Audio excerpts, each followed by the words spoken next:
Welcome to Monday, the last day of June. We're, what is that? Okay, we have 365 days, so this is like day 182, half of that. Is that where we are? Well, I'll tell you exactly where we are. Okay, tell me. June 30th. I love that. Okay, we got to give the word for the week, and this is going to be a great week with July the 4th. To honor, and this is our birthday coming up. Birthday for the country. How many? All right, it is the 181st day. 81st day. I was off one. Okay, yes, okay. 182 is tomorrow. Yeah. What's the number of our birthdays? What do you mean? The United States. Oh, well, we're not 250 yet. No, 249. Yes. 249. That's right. Next year will be the big one. Yes, you just almost got me, but but you're pretty sharp. Yeah. Okay. So see if you can help me with this word for the week. It is interest. interest. Is that what I hope that my savings account? That's right. I 401 knew that's where you would go with this. You think so? Huh? Interest you pay on a loan or a note at the bank, or like you said, you earn interest on your CDs or your savings account. Yes. Interest. Or you might have an interest in a business. Maybe you're 50% owner, 50% interest. But of course you know that's not where we're going, right? Yes.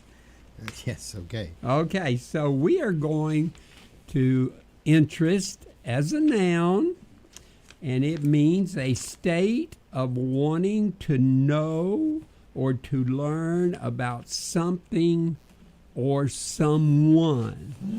An interest. I have an interest in learning to be a horticulturist. No, that's not true. I don't have that interest, but that's an example of an excellent sentence. And is that where the word Pinterest come from? Pinterest. Explain. Well, there's a site you can go. It's called Pinterest. And what do you do when you get there? It's whatever you want to do. It's got all kinds of things for you to. It's mostly crafts and things like that. But things that you're interested in. Yes. Okay, yeah, it could be that. So when it's used as a verb, it is to arouse your curiosity or your concern. Mm. All right? Now, where this is all coming from and where it has led me to do some deep thinking about this is in my effective communication workshop. And we're asking the questions of, can we create a conversation around the major matters in life, the really deep, meaningful things, and I announce them as we should discuss God, sex, money, religion, relationships, and of course the dreaded politics. And the last couple of weeks, I've had a number of people that I've asked that of, I don't want to talk about that. Those are unmentionables. We don't want to talk. Well, why would you not be interested in sharing? And they say, yeah, I'm not interested. I am not interested, so I don't want to talk about those things. And I'm wondering, why? Why can't we continue to have a conversation even though we disagree, and we might even agree to disagree, but I believe we should continue to be interested and we should begin to keep on talking. Well, it could be you don't want to get into an argument. Okay, that's good. That's excellent. That's one of the things. That's probably the primary.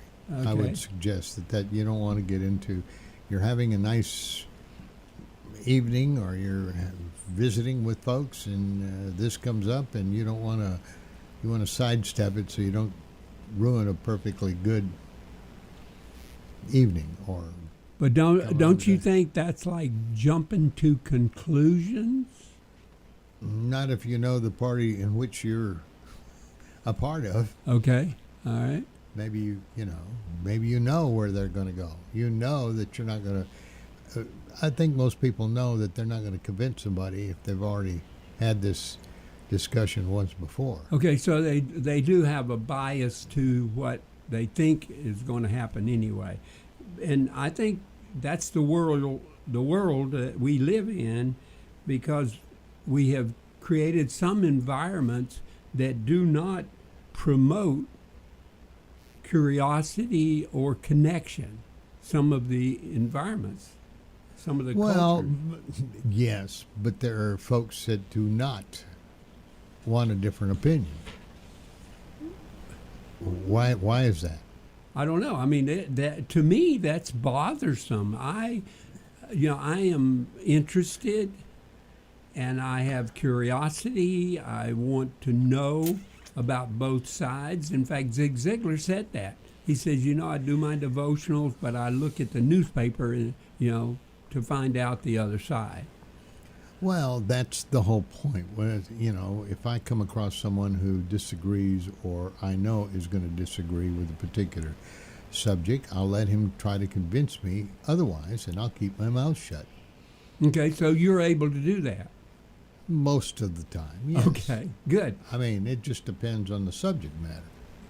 Okay. But yeah, I'll listen to see if whatever they're telling me will convince me to change my mind. So what is or a have topic? a different opinion. Right, but what is a topic that you really feel that you wouldn't go to or don't want to go to?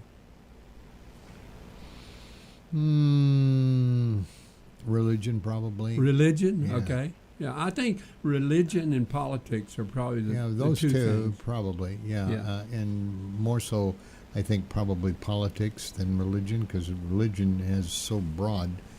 Right. Politics is pretty narrow to.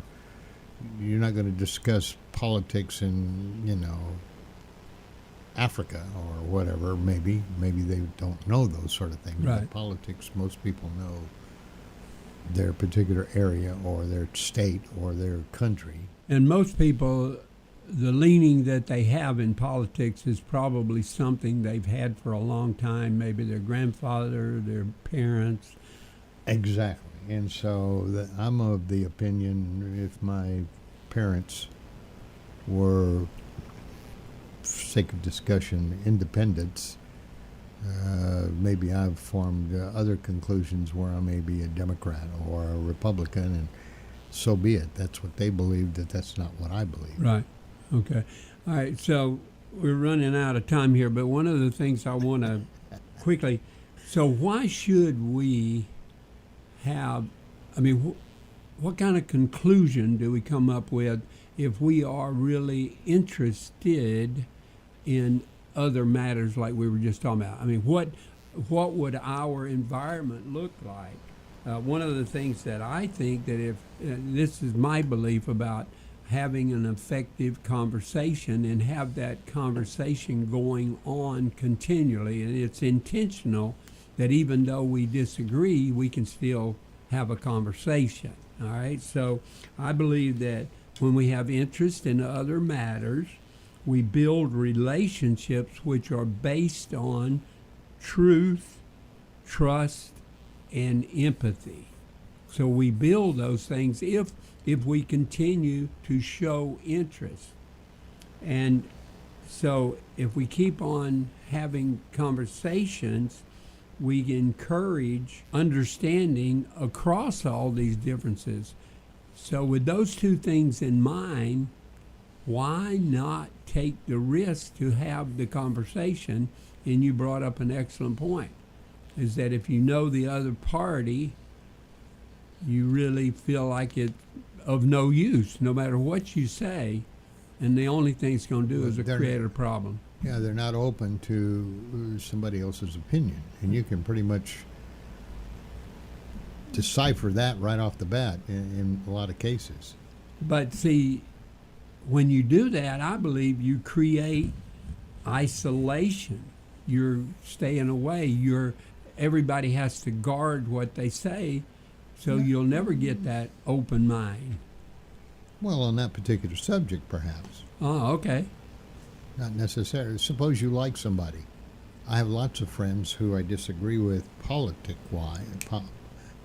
wise, but I like them. They're good friends, and so we just don't talk about it because I don't want to get into an argument with them. They haven't convinced me otherwise.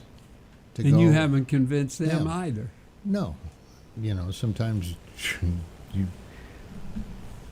my time is valuable, so is theirs. Right. So, okay. But let me ask you one last question, and this might be rhetorical, meaning you don't necessarily have to answer it. But for people that do not agree with you, why do you associate with them? Well, they have other virtues that, I kind of like, Okay. And so just because that we don't agree on a particular subject doesn't mean they're taboo. Throw the baby out with the bathwater. Well, yeah. Yeah, okay. And the hopes of maybe you could convince them by your actions down the road. Who knows? Yeah. Okay, I got you. Hey, curiosity killed the cat, too. Oh, I've heard that before. So, hey, do I have a 1 minute to read something? You have? 1 minute to read something. Okay. So, I was in a writing class Saturday morning with Dr. Hudson from Schreiner University. You remember her? Oh, yeah. Okay, so we were taking poems to generate content to rewrite something. Okay, so I'm going to read you what I wrote, and the poem is inside of this. It says, thank you for allowing me the moment that forever changed how I see the world and how it carried me. In 2015, I traveled to Rwanda. It had been 20 years since the 1994 genocide took the lives of nearly 1 million people in 100 days. I was not there as a tourist. I was there to serve, to help orphan children whose families had been taken from them far too soon.